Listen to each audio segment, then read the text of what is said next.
Ito ay rated SPG. Striktong patnubay at gabay ng magulang ang kailangan. Maaaring may masiselang tema, lengguwahe, karahasan, sexual, horror o droga na hindi angkop sa mga bata. Kumusta mga ka-Serenatics, and welcome back muli sa ating channel. Abangan mamaya ang mga kaganapan na mangyayari sa House of Lies. Simula ng kutob at takot, mag-uumpisa ang episode sa mabigat na atmosphere. Ramdam na ang lahat na may sasabog na sikreto.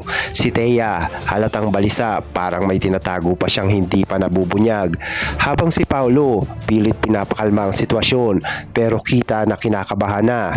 Si Greg, tila may sariling plano at parang handang isakripisyo para nga iligtas lang ang kanya sarili.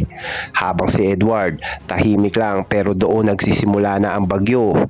Unti-unting paglabas ng katotohanan, may isang eksena na may makakakuha nga ng ebidensya.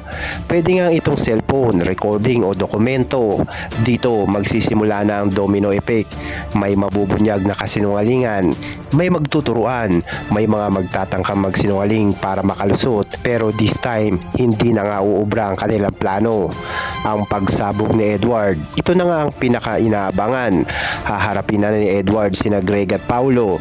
Ilalabas niya na lahat ng galit, sama ng loob at pagtataksil na ginawa sa kanya. Posibleng may eksenang halos magkakasuntukan o pisikalan pa. Dito tuluyan mawawala ang kontrol ni Edward at masasabing akala nyo nga hindi ko malalaman. Ilang beses nyo na nga akong ginagawang tanga. Habang sa ika-4, ang pagka-breakdown ni Thea. Habang nagkakagulo, si Thea ay hindi na nga makakayanan ng pressure.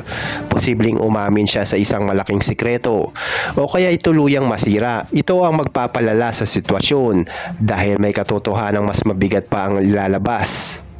Hindi nga lang isa ang twist kundi dalawa. Malalaman na may isa pa ang lihim na pagtataksil na hindi pa alam ng lahat. Posibleng may ibang relasyon, pera o mas malalim na koneksyon sa likod ng lahat. Hindi lang si Edward nga ang niloko nito, marami pa silang mabibiktima.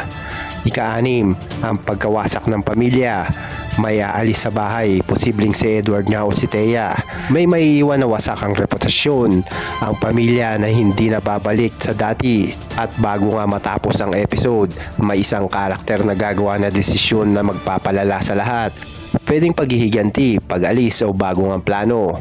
May eksenang may hawak nga na po na ebidensya, ibig sabihin may susunod pa ang pasabog. Tuluyan na bang guguho at mawawasak ang pamilya nila Marge? At may bago pa bang mabubunyag na sekreto galing kay Paulo habang hindi na mapipigilan ang pagsabog ni Edward?